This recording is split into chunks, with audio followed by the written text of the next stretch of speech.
How to fix Facebook Messenger switch accounts. First thing, open the settings and then go to the apps.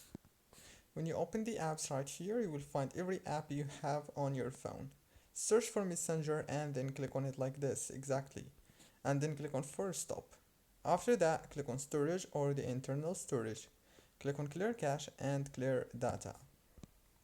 Go back and now click on the permissions and make sure that all these permissions are enabled.